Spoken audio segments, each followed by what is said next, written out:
Hello everyone, it's Spacious again. Welcome to the model review video, and this time we've got the Corgi Wright Gemini 2 double decker.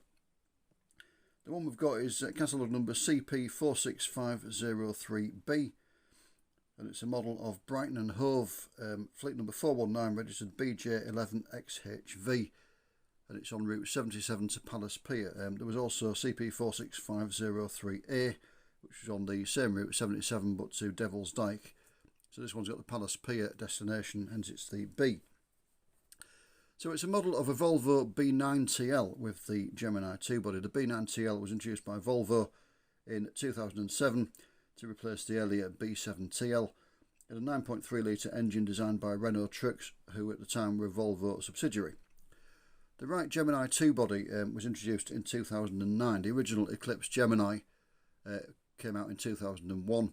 It was modified to fit the Volvo B9 with a modified back end. The back end was the same as on the Gemini 2. But then in 2009 the front of it was modified as well to make the Gemini 2. Corgi have modelled the Eclipse Gemini, the original one, and I will do a review of that separately when I get a suitable model to review. So I will do that as a separate model, but we'll refer to it a little bit in this review. But as I say, I will do a separate one at some point, and when I've done it I'll put a link in the description to this one, so you can watch it if you're interested in that. So the Gemini 2 was introduced in real life in, as I say, in 2009. Corgi's models, the Eclipse Gemini, came out in April 2004, so about 3 years after the real bus. And then the Gemini 2 was added to the Corgi range in November 2014, so it took them about 5 years from the Gemini 2 coming out in real life to actually model it. There were 20 basic releases, but a lot of those had A and B variations, like this one has, released between 2014 and November 2023.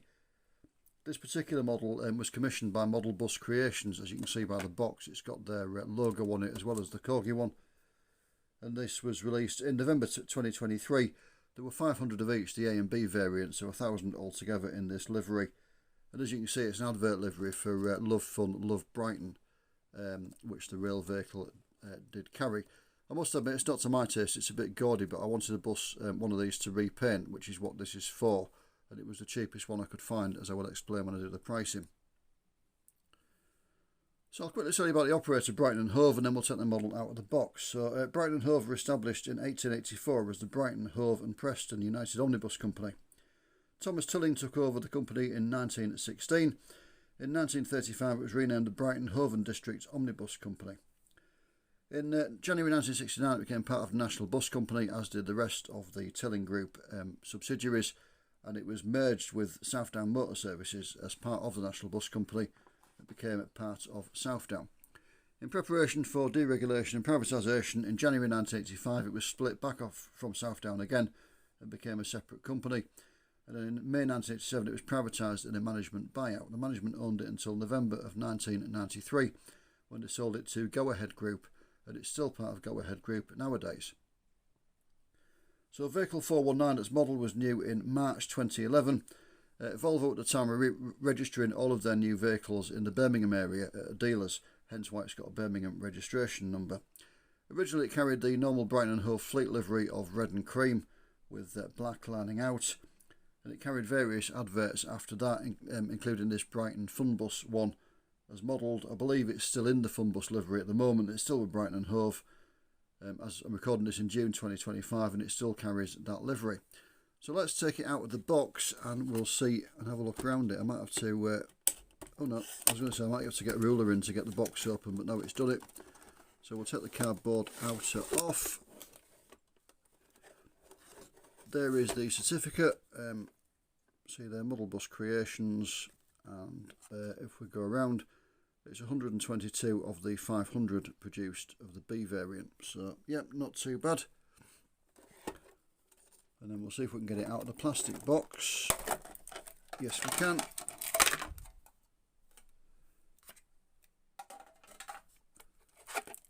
So I'll try and get it off the base, and then I'll come back to you and we'll have a look around it. So there it is in all its glory, a Wright Gemini 2. So we'll have a look around it as best we can with this livery, because it does tend to disguise the shape of the bus quite a bit, but yeah, we'll do our very best. Try and get the camera to focus first of all and get a bit more light on it. There we go. So the shape of it is very good indeed. You've got the archetypal right front end there, introduced with the Eclipse Gemini. The upper part of the Gemini 2 is exactly the same as the Eclipse Gemini had been. They were known as Nokia buses when they came out, the Eclipse Geminis, because they looked like the Nokia phones of the time. And they kept that, and it's been very well modelled here with a big single piece curved top screen as well.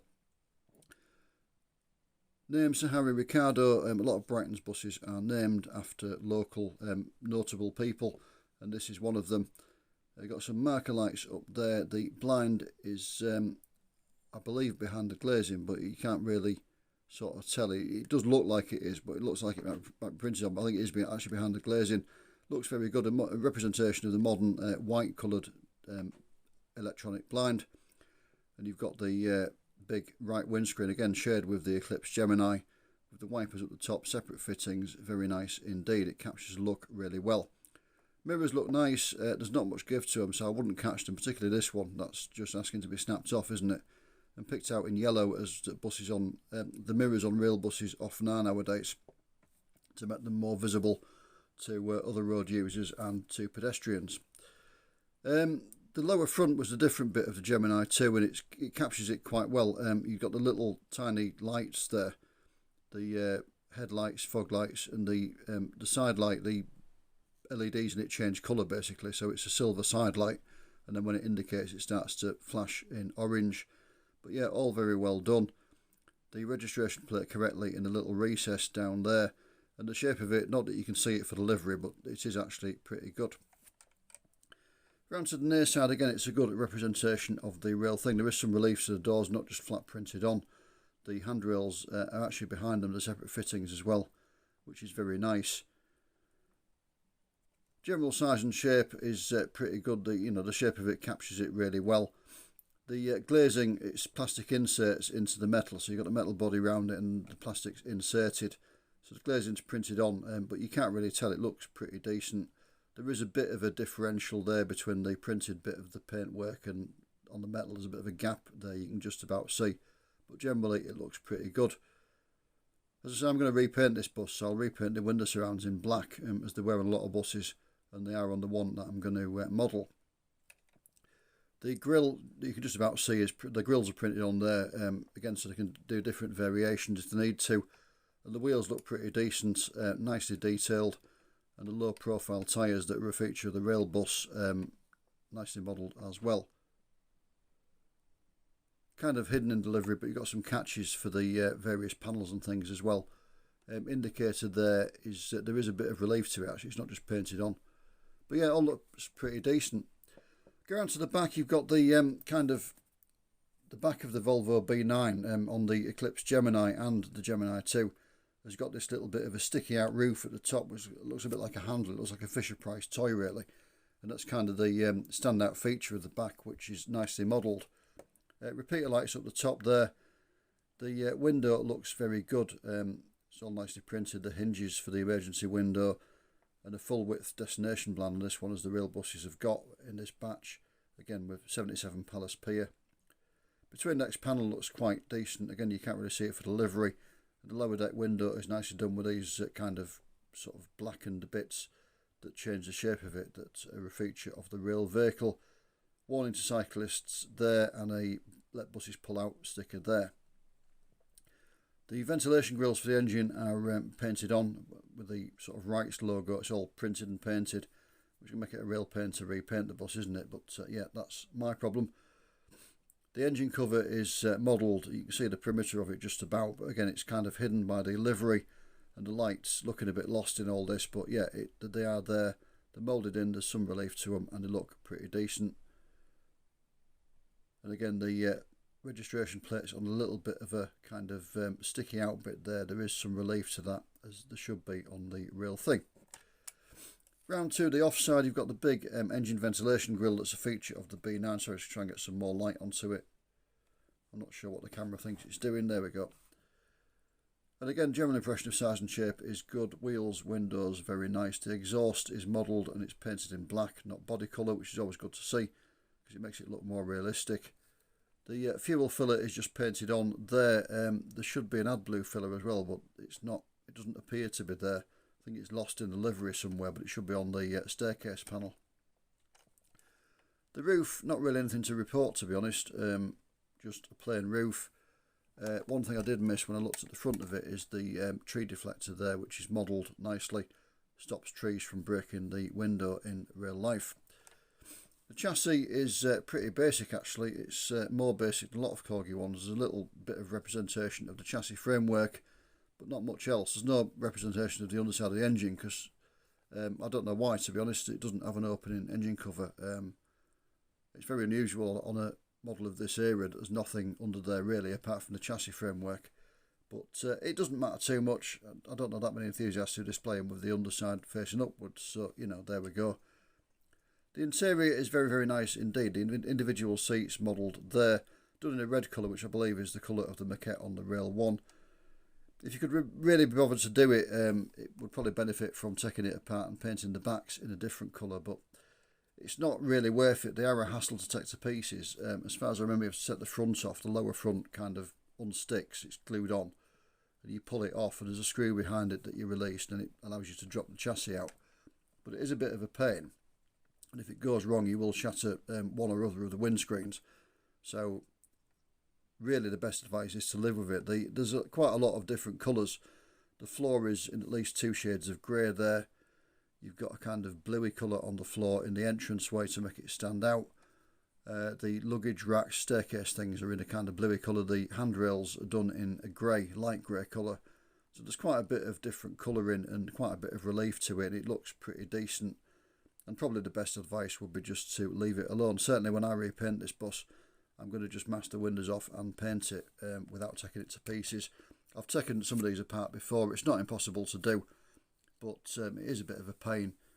And to be honest, I don't really want to do it again. So there we go. So how much will one of these vehicles cost you if you want to get one to, you know, for your collection or to repaint? Well, it's one of those models where the new ones tend to be cheaper than the second hand. The second hand ones seem to sell, you know, initially people buy from a dealer and then put them back onto eBay and similar for ridiculous prices, and the price seems to go through the roof. And that's why I've got a brand new one, because this one cost me £51.95. including postage and packing, brand new, and it was the cheapest one I could find to buy to repaint. So I had a look on eBay at the end of June 2025 when I'm filming this one. There was a cheaper one available, and there was when I bought it, and it was another Brighton and Hove bus. They've done various Brighton and Hove liveries. They did one in fleet livery, but they've done a few specials as well. And the cheapest one I could find on eBay, which again was brand new, was £38.80 plus £3.38 postage and packing, so £42.18 all in. And that was the Brighton and Hove Pride liveried one. The reason I didn't buy that was that the Pride one has got some of the livery printed across the windows, and obviously you can't get that off. I mean, with this, I can just paint the window pillars in black, but that one's got lettering over the windows which you can't remove without sort of making the windows foggy and misty and just making it look horrendous. So I wanted one with clear glazing, basically nothing on the windows to repaint, and that's why I ended up with this one that's slightly more expensive. But that was the cheapest one I could find, £42.18. The most expensive, which was second hand, was £100.36, including postage and packing. And that was the Harry Potter shuttle one, which has got printing right over the windows. It's got the contravision in real life. So the windows are just printed over in delivery. But that was the most expensive. So yeah, between sort of 42 and 100. But again, quite often it's cheaper to buy a brand new one than it is a second hand one, because people selling the second hand ones seem to bump the prices up. It's a good model, it really is. I've said before, Corgi, when they started the original Omnibus Company range, the first ones were quite basic. They were pretty decent, but they were basic, and then they kind of went through phases of getting more and more detailed, and they finished up like this. This is a really detailed model. They started to rival people like Northcord, who were doing the detailed stuff, and it really does look like you just get in it, you know, press the button, start the engine and drive off. It does look that realistic. It's a very nice model indeed. So yeah, definitely worth getting. As I say, I will review the Eclipse Gemini as well, the original version of the body, when I get a suitable model to review. But in the meantime, thanks as always for watching. Take care of yourselves, and I'll see you soon. Bye for now.